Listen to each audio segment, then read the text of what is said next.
muchitirwira munguva dzose, muchitiratidza simba renyu. Mbiri yose Mwari tinoipa kwamuri, Baba wedu tinoipa kwamuri, Mwari we tinoipa kwamuri samasimba.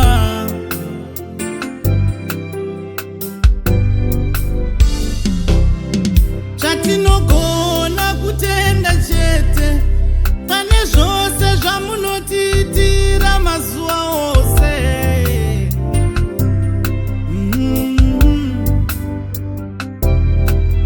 Kufema kudai inyasha idzi, kufamba kudai inyasha idzi, tichiri kuwanirwa mukana, tiri pano pasina Baba.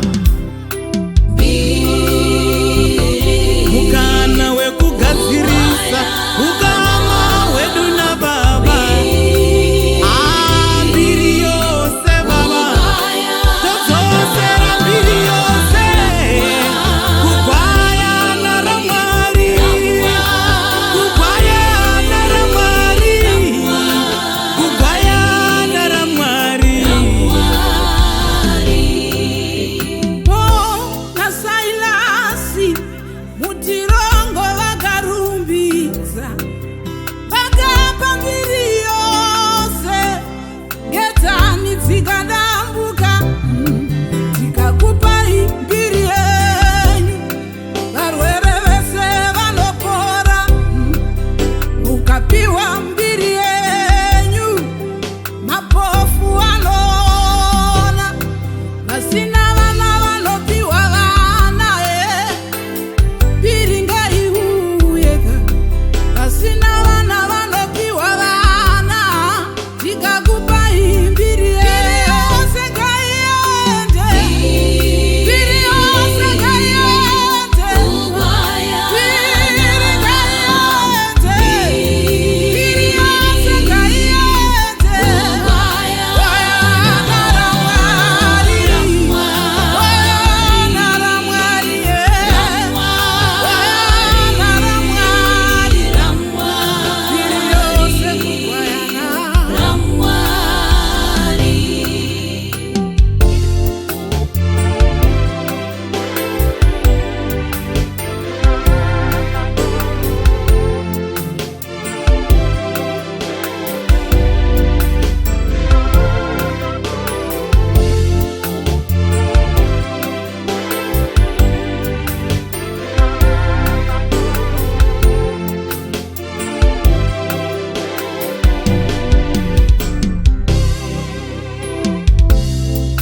Jehoshafati hondo dzasimuka, akasarudza vanoimba pamberi, avo vanoziva kusimudza zita renyu Baba pamusoro-soro.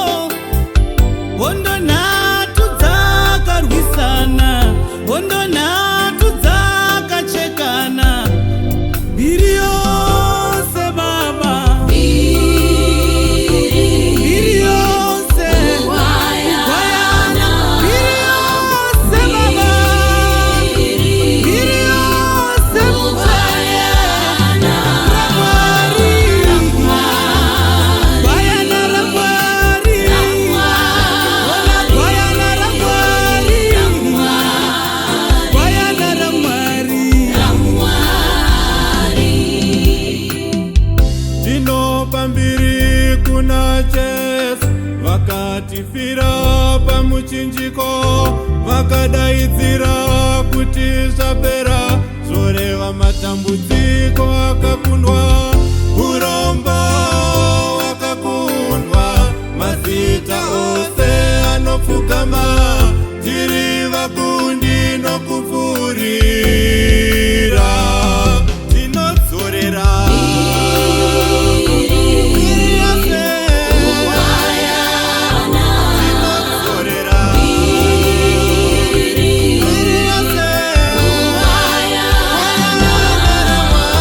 Gwayana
Production.